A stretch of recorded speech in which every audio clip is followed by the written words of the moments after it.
poderoso demonio o ángel caído, pero en esa noche solo era un nombre que sonaba ominoso. La curiosidad nos venció.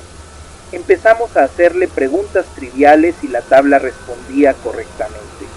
El miedo se mezclaba con una extraña euforia. Se sentía como un poder secreto.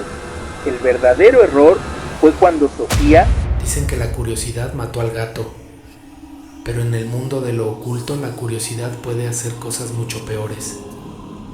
¿Qué sucede cuando un ritual, hecho por desesperación, por amor o por simple juego, sale terriblemente mal? Hay puertas que, una vez abiertas, no se pueden volver a cerrar. Estás a punto de escuchar 5 testimonios, supuestamente reales, de personas que buscaron respuestas en la oscuridad y encontraron algo que los siguió de vuelta a la luz. Hemos recopilado estas historias de nuestra comunidad, relatos que no provienen de libros antiguos, sino de las voces de quienes aseguran haberse asomado al abismo. Es importante abordar estas historias con una mente abierta, pero crítica. ¿Son evidencia de fuerzas sobrenaturales o complejos autoengaños nacidos del miedo y la sugestión? Al final, como siempre, tú decides qué creer. Prepárense, porque nuestra primera historia nos llega desde un sótano oscuro y polvoriento, un lugar común para un error que cambiaría 3 vidas para siempre. Un error que muchos consideran un simple juego de mesa. Te la contamos desde Paranoia Nocturna. La primera historia la llamaremos El juego de la Ouija que respondió demasiado.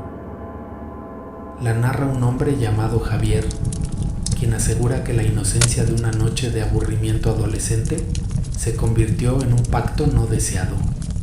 Mi nombre es Javier.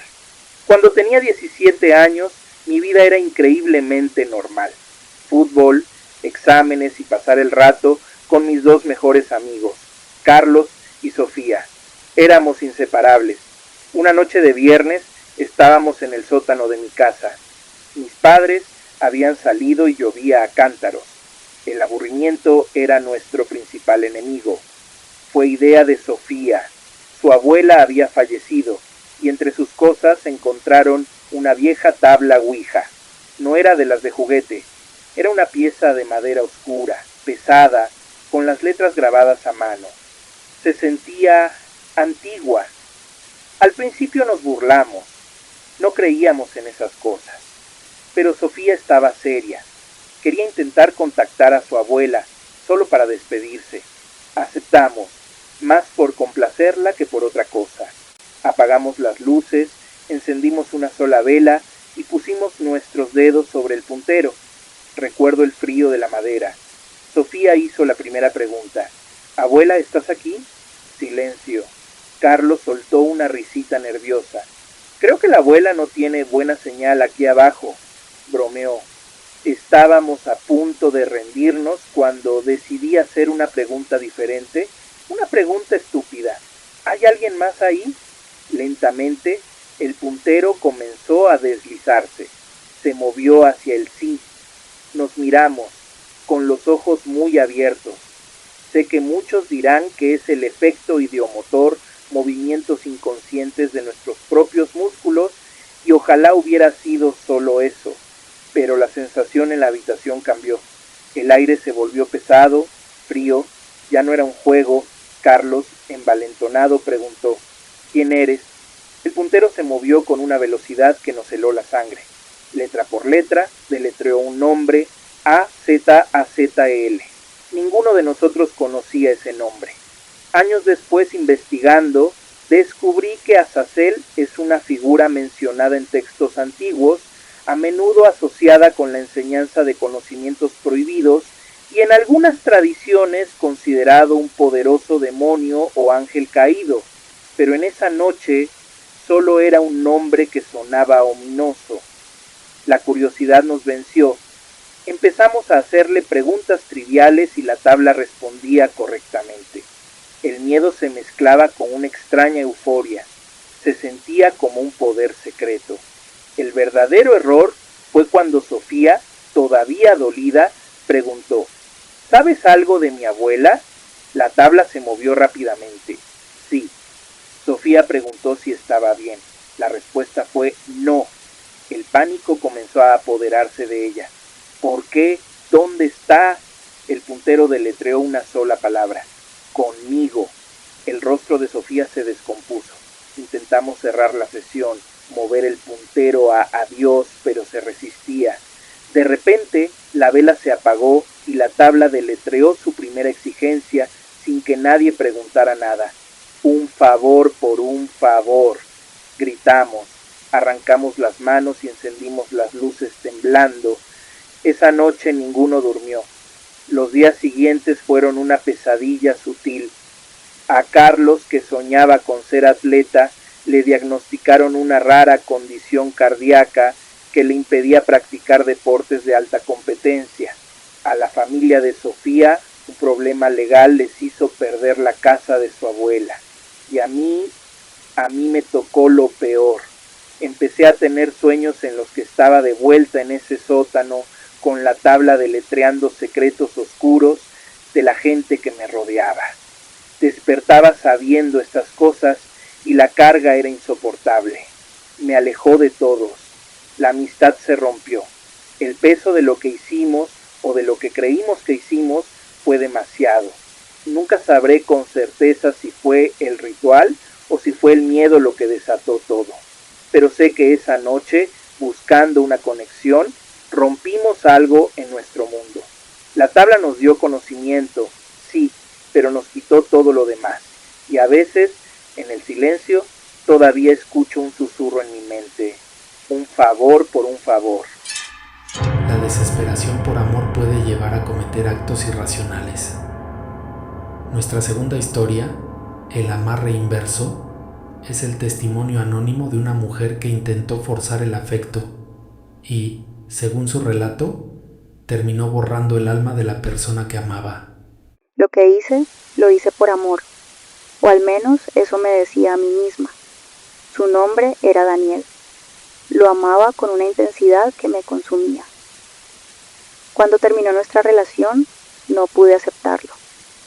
Una compañera de trabajo me habló de una curandera que podía ayudar con asuntos del corazón. La encontré en una casa pequeña, abarrotada de hierbas y velas. La anciana me escuchó sin juzgar y me explicó el ritual de un amarre. Necesitaba objetos personales de Daniel y míos, sangre y una vela que debía arder por 7 noches mientras recitaba unas palabras extrañas. Según ella, no era para dominarlo, sino para recordarle el amor que ya sentía. Mi mente desesperada aceptó esa justificación. Hice todo al pie de la letra. Cada noche sentía una mezcla de miedo y poder. La 7ª noche, cuando la vela se consumió, sentí una calma extraña. Había funcionado. Una semana después, Daniel me llamó. Dijo que había cometido un error, que quería volver. Los primeros días fueron mágicos. Era todo lo que yo había deseado. Pero pronto noté que algo no estaba bien. Daniel siempre había sido un apasionado de la música. Dejó de tocar la guitarra. Ya no me interesa, solo me interesas tú, dijo. Dejó de ver a sus amigos, dejó de leer, dejó de reír con esa risa estruendosa que yo amaba. La persona que yo quería era un hombre lleno de vida y pasiones. Este Daniel era un eco, un espejo vacío que solo me reflejaba a mí. Sus ojos me miraban, pero no me veían. El terror creció en mí. Esto no era lo que yo quería. Comprendí la verdadera naturaleza del ritual. No le había recordado su amor, había borrado todo lo demás. Había vaciado el recipiente de su ser y lo había llenado solo conmigo. Volví a la casa de la anciana, presa del pánico, y le rogué que lo revirtiera. Me miró con fría indiferencia. El precio ha sido pagado, dijo. Forzaste una voluntad y la energía tuvo que salir de alguna parte. Se cobró su personalidad, no se puede revertir. Hoy sigo con Daniel. Intenté dejarlo, pero me encontró, no de forma amenazante, sino rota, como un niño perdido. No puedo abandonarlo, es mi responsabilidad. Vivo cada día cuidando el cascarón vacío del hombre que amé. Quería su amor eterno y ahora estoy eternamente atada a su ausencia. Desde la antigüedad los espejos han sido considerados portales. La práctica de la catoptromancia, o adivinación a través de superficies reflectantes, es tan antigua como nuestro miedo al futuro. La historia de Elena es una advertencia sobre los peligros de mirar fijamente nuestro reflejo. Siempre he sido una persona impaciente. La incertidumbre me carcome. A los 25 años sentía que mi vida no iba a ninguna parte. En una librería de segunda mano encontré un libro sobre prácticas adivinatorias y un capítulo me llamó la atención: la catoptromancia con un espejo negro. El ritual parecía simple. Debías cargar un espejo bajo 3 lunas llenas para abrirlo como una ventana al futuro. Mi pregunta era simple y para mí la más importante: ¿cómo será mi muerte? Suena mórbido, lo sé, pero yo creía que si sabía el final podría vivir sin miedo, o tal vez incluso evitarlo. Era la máxima forma de control. Compré un espejo ovalado, lo pinté de negro y seguí las instrucciones. La noche del ritual final me senté frente a él, apagué las luces y me concentré en mi pregunta. Al principio no pasó nada. Luego la superficie negra pareció ondularse. Una imagen brumosa comenzó a formarse. Vi mis propias manos, pálidas y ensangrentadas, aferrando un volante. A través del parabrisas, una lluvia torrencial y las luces de otro vehículo acercándose a toda velocidad. Escuché una bocina, el chirrido de neumáticos, y luego un destello blanco y un dolor agudo en mi pecho. Y después, la oscuridad. Grité y me aparté. La imagen estaba grabada a fuego en mi mente. Al principio traté de racionalizarlo, pero el miedo ya se había instalado.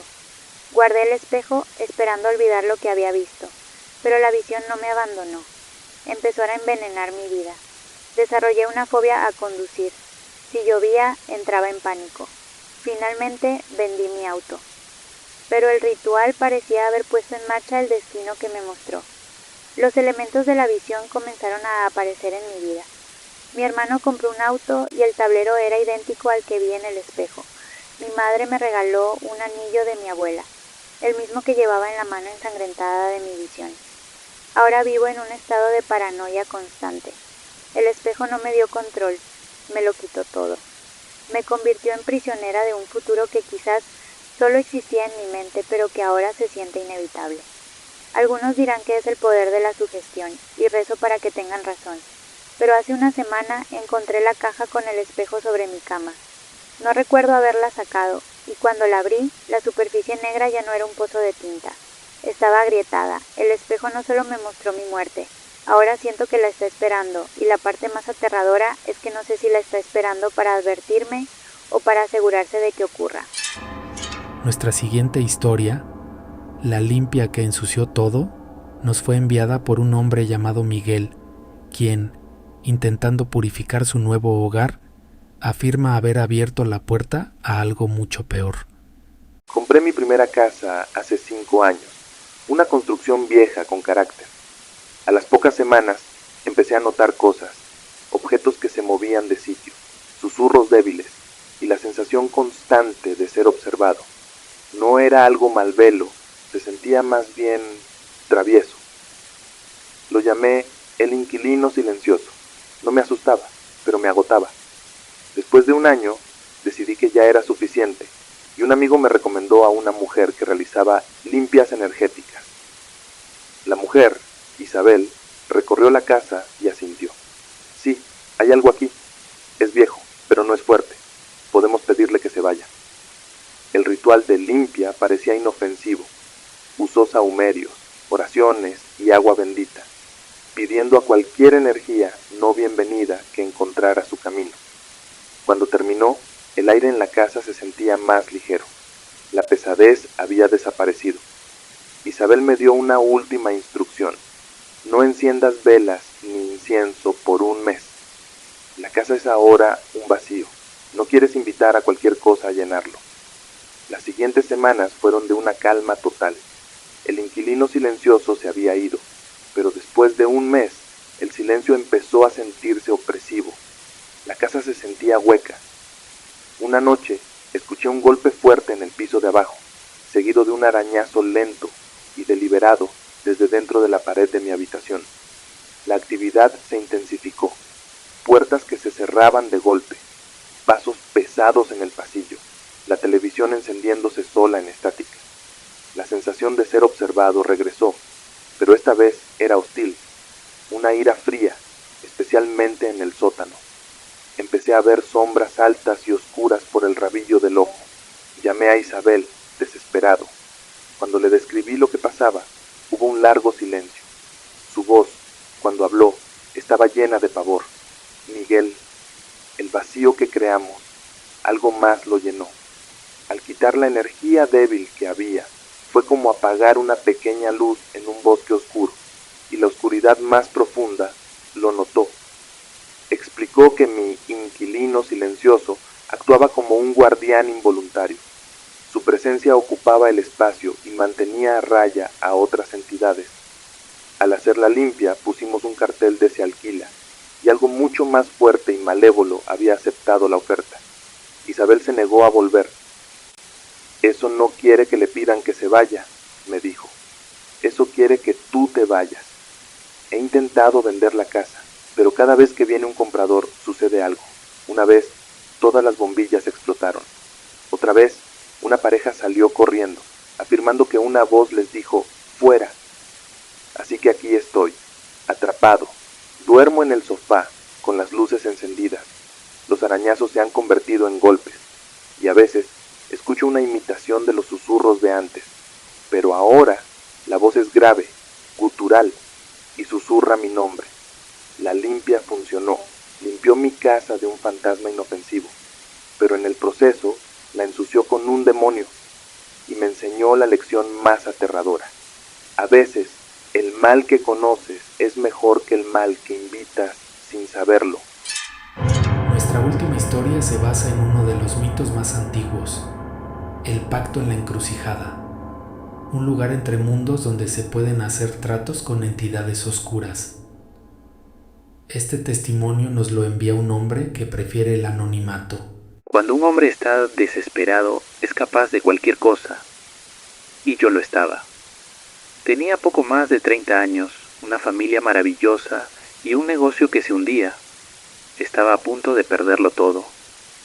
Una noche, en un bar, un anciano me vio y me habló de las viejas costumbres.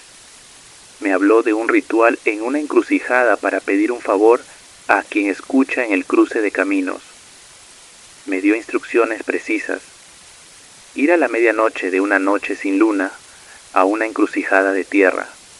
Enterrar una caja con una foto mía, un objeto que representara mi deseo y una gota de mi sangre. Después, solo debía esperar y no mirar atrás. La desesperación me hizo verlo como una solución. Seguí las instrucciones. En medio de una oscuridad total, enterré la caja. Esperé. De pronto, un viento frío barrió el cruce y escuché pasos. Una voz, suave y áspera, preguntó, ¿qué es lo que un hombre de bien busca en la oscuridad? Ayuda, susurré. Necesito éxito. Todo tiene un precio, dijo la voz. Se te concederán 10 años de prosperidad. Después comenzaré a cobrar. No te cobraré a ti. El pago será tomado de la alegría que te rodea. ¿Aceptas el trato? En mi estupidez pensé que era una metáfora. Acepto, dije. Hecho está, susurró la voz. El viento cesó. Al día siguiente, mi vida cambió. Un inversor anónimo salvó mi negocio. Los contratos llegaron. En 5 años, era un magnate. Viví en la cima del mundo y olvidé el ritual. Lo descarté como una coincidencia. Y entonces pasaron los 10 años. Y el cobro comenzó. Fue sutil, insidioso. La primera parte de la alegría fue el perro de mi hija, que murió mientras dormía. Algo triste, pero natural. Unos meses después, el premiado jardín de rosas de mi esposa se marchitó por completo por una plaga inexplicable. La tristeza en sus ojos fue el segundo pago. Las cosas pequeñas continuaron. Pequeños sorbos de felicidad, robados uno por uno. El primer gran cobro llegó cuando mi hija, una talentosa pianista, se cayó y se rompió la muñeca tan gravemente que nunca volvería a tocar igual. La música, su mayor alegría, le fue arrebatada. Fue entonces cuando lo supe. El pacto era real y yo había condenado a mi familia.